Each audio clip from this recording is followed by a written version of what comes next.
ಮುಂದಿನ ತಿಂಗಳು 3ನೇ ತಾರೀಕು ಒಳಗಡೆ ದಾಮೋದರನ್ಗಿಂತ ಉತ್ತಮವಾದ ಹುಡುಗ 1000 ಪಾಲು ಚೆನ್ನಾಗಿರುವಂಥ ಗಂಡನ ಹುಡುಕ್ತೀನಿ ಹೇಳಿದ್ದೆ. ಹುಡುಕಿದ್ದೀನಿ. ಇವತ್ತು ತಾರೀಕು 3 ಇನ್ನು ಮಧ್ಯಾಹ್ನ ನನ್ನ ಮಗಳು ದೇವಿ ಜೊತೆ ಸುಚೇಂದ್ರನ ಮದುವೆ ಅಂತ ನಿರ್ಧಾರ ಮಾಡಿದ್ದೆ.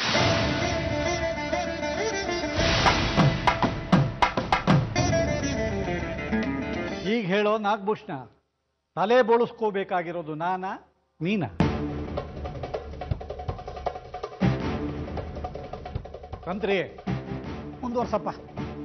ಸದಾಶಿವಯ್ಯರ ಮಗಳು ದೇವಿಯನ್ನು ಕೇಶವನಾಥನ ಮಗ ಸುಚೇಂದ್ರನಿಗೆ ತಂದುಕೊಳ್ಳಬೇಕೆಂದು ಅಮ್ಮನವರ ಸಮಕ್ಷಮದಲ್ಲಿ ಗುರು ಹಿರಿಯರು ಒಪ್ಪಿರುತ್ತಾರೆ.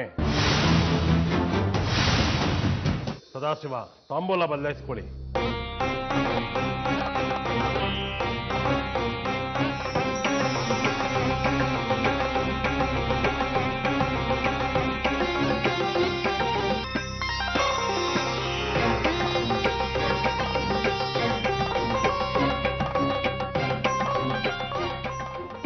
ನಿನಗೆ ಕಂಡು ಕಂಡು ದೇವಿನ ತಳ್ತಾ ಇದೆಯಲ್ಲ, ನಿನ್ನ ತಲೆಗೆ ಅವಳ ಬದುಕನ್ನ ಅಡ ಇಡ್ತಾ ಇದೆಯಾ ನೀನು? ನಾನು ಈ ಮದುವೆ ಆಗೋದಕ್ಕೆ ಬಿಡೋದಿಲ್ಲ. ಮಾಬಲ ಸಮಾಧಾನ, ಮನೆಗೆ ಬಾ, ಎಲ್ಲ ವಿವರವಾಗಿ ಹೇಳ್ತೀನಿ. ಅಪ್ಪ ಒಪ್ಪಿದ್ರು, ಮದುವೆ ಜವಾಬ್ದಾರಿಗಳನ್ನ ಚಿಕ್ಕಪ್ಪ ಹೊರ್ತಾರೆ, ಮದುವೆ ಅಲಂಕಾರಗಳನ್ನ ಅಮ್ಮ ಚಿಕ್ಕಮ್ಮ ಮಾಡ್ತಾರೆ, ಒಳ್ಳೆ ಅಡುಗೆಯವ್ರನ್ನ ಕೇಶವನಾಥರ ಕಡೆಯನ್ನ ಕರೆಸ್ತಾರೆ, ದೇವಸ್ಥಾನ ಇದೆ, ಮಂತ್ರ ಹೇಳಕ್ಕೆ ತಂತ್ರಿ ಇದ್ದಾನೆ, ಆಗುತ್ತೆ ಮದುವೆ. ಇದೆಲ್ಲ ಕಥೆ. ನಿನಗಾದ್ರೂ ಬುದ್ಧಿ ಬೇಡವೇನೆ? ಗೊತ್ತಿಲ್ಲ ನಿಮ್ಗೆ ಕೇಶವನಾಥರು ಎಂಥವರು ಅಂತ? ನೀವೇನತ್ಗೆ ನಿಮ್ಮನ್ನ ಸೂಕ್ಷ್ಮ ಅಂತ ಭಾವಿಸಿದ್ದೆ ನಾನು. ನೀವು ಒಪ್ಪಿಗೆ ಕೊಟ್ರಿ ವಿಚಿತ್ರನಪ್ಪ. ಈಗ ನಿನ್ ಸಂಕಟ ಏನಯ್ಯ? ಹೆರಿಗೆ ನೋವಿನ ಥರನೇ ಕಾಣೋದು. ಕೇಶವನಾಥರು ಮನೆಗೆ ದೇವಿನ ಸೊಸೆ ಕಳಿಸೋದು ಏನೋ ಚಂದ ಒಂದಲ್ಲ, ಅವರ ಉದ್ದೇಶವೇ ಬೇರೆ. ಅವತ್ತು ದೇವಸ್ಥಾನದಲ್ಲಿ ಕೇಶವನಾಥರು ಮದುವೆ ವಿಚಾರ ಪ್ರಸ್ತಾಪ ಮಾಡಿದಾಗ ಬೇಡ ಅಂದಿದ್ದೆ ಹೌದು, ಆದರೆ ಅವತ್ತು ಸಂಜೆನೆ ಕೇಶವನಾಥ ಇಲ್ಲಿಗೆ ಬಂದಿದ್ದ. ದೇವಿನ ನನ್ನ ಮಗ ತನ್ನ ಪ್ರಾಣಕ್ಕಿಂತ ಹೆಚ್ಚಾಗಿ ಪ್ರೀತಿಸ್ತಾನೆ. ಅವಳಿಲ್ಲ ಅಂದ್ರೆ ಅವನು ಸತ್ತು ಹೋಗ್ತಾನೆ.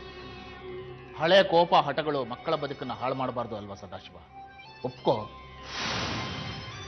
ನಿನ್ನ ಮಗ ಸತ್ತು ಹೋಗ್ತಾನೆ ಅಂತ ನನ್ನ ಮಗಳನ್ನ ಹೊಂಡಕ್ಕೆ ತಳ್ಳಕ್ ಆಗಲ್ಲ. ಹಣ ಗುಣ ಎರಡೂ ಸಮತೋಕ್ತದಲ್ಲಿರೋ ಹುಡುಗ ಅಂದ್ರೆ ನಮ್ಮ ಚಿಕ್ಕದಣಿ ಅಂತವರು ಅಪರೂಪ. ಒಪ್ಕೋ ಸದಾಶಿವಪ್ಪ. ತಪ್ಪುಗಳನ್ನು ಸರಿ ಮಾಡ್ಕೊಳ್ಳೋ ಪ್ರಯತ್ನ ಇದು. ಒಂದು ಅವಕಾಶ ಮಾಡಿಕೊಡು ಸದಾಶಿವ.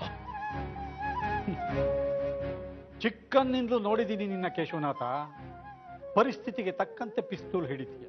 ನಾನು ನೀಚ ಹೋಗ್ತೀನಿ ಸದಾಶಿವ, ಆದ್ರೆ ನನ್ನ ತಾಯಿ ಬಗ್ಗೆ ನಿನಗೆ ನಂಬಿಕೆ ಇದೆ ಅಲ್ವಾ? ಗೌರವ ಇದೆ ಅಲ್ವಾ? ಇದೆ. ನಿನ್ನ ತಾಯಿಯ ಅನ್ನದ ಋಣ ನನ್ನ ಮೇಲಿದೆ. ಇನ್ನು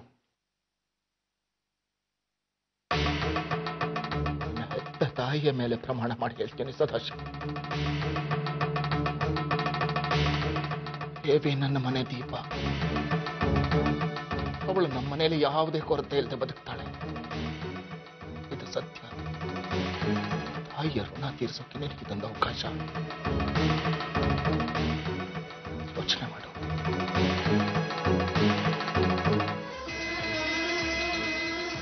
ಏನೇ ಆದ್ರೂ ನೀನು ಕೊಡ್ತಿರುವಂತ ಕಾರಣಗಳನ್ನು ಒಪ್ಪಕ್ಕಾಗಲ್ಲ. ನಾನು ಅವತ್ತು ಕೇಶವನಾಥನ ಜೊತೆ ಮಾತಾಡ್ಕೊಂಡು ಬರೋಷ್ಟರಲ್ಲಿ ನಿನ್ನ ಮುದ್ದಿನ ಮಗಳು ದೇವಿ ಏನ್ ಮಾಡಿದ್ಲು ಗೊತ್ತಾ?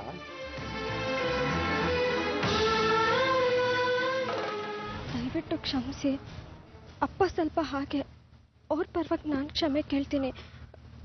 ಮನೆಗೆ ಬನ್ನಿ, ನಿಮ್ಮನ್ನು ಮದುವೆ ಆಗಕ್ಕೆ ನನಗೆ ಒಪ್ಪಿಗೆ ಇದೆ. ನಿಮ್ಮಪ್ಪ ಮದುವೆ ಬೇಡ ಅಂತಂದ್ರು ನೀನ್ ಬಂದು ನನ್ನೇ ಮದುವೆ ಆಗು ಅಂತಿದ್ಯಲ್ಲ, ಏನ್ ಮ್ಯಾಟ್ರು? ಅಪ್ಪಗಾಗೋ ಅವಮಾನ ತಪ್ಪಿಸ್ಬೇಕು, ಅದೇ ನನ್ನ ಉದ್ದೇಶ. ಅವೆಲ್ಲ ನನಗೆ ಬೇಡ. ನಾನು ನಿನ್ಗೆ ಇಷ್ಟ ಆಗಿದ್ದೀನಾ? ನೀವು ಮನೆಗೆ ಬನ್ನಿ, ಅಪ್ಪ ನಾನು ಒಪ್ಪಿಸ್ತೀನಿ ನಮ್ಮಿಬ್ರು ಮದುವೆಗೆ. ದೇವಿ